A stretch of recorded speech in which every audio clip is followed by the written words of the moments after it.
Previously, the test crude oil that was extracted was burnt, but a decision was made to store it instead.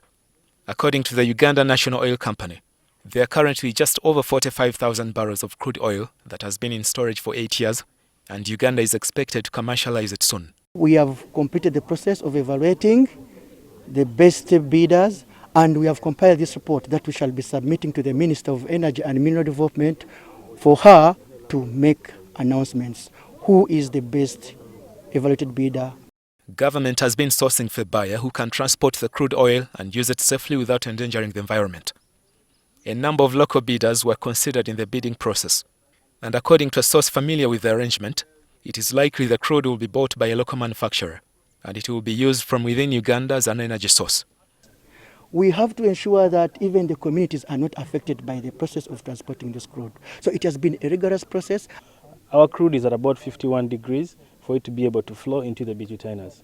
And we do have the manifold still connected. So at some point, if we are going to sell this crude, we will heat up the containers, the bituminous, and the crude can be able to flow. At the moment, it's stored at ambient temperature. So it will go through, heat during the day when the sun is up, and in the evenings at night, it will cool down.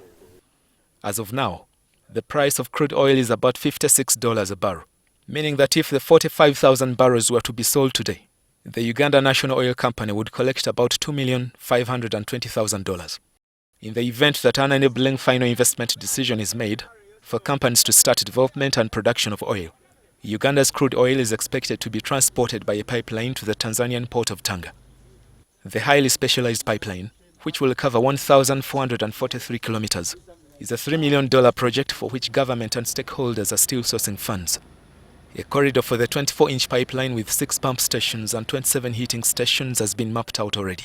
But the conversation about funding has not come to a conclusion yet. I can say we are still waiting because it's a process. As you realize, we've done what we call front-end engineering design as the Petroleum Authority. We've been monitoring and participating in these studies.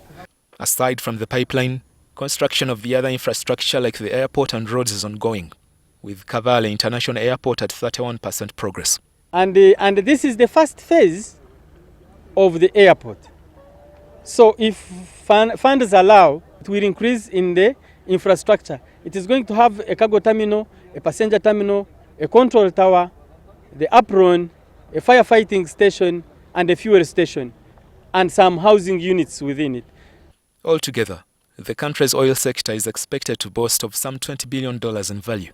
But this can only come clear if stakeholders make a final decision to invest. Frank Walisimbi, NTV.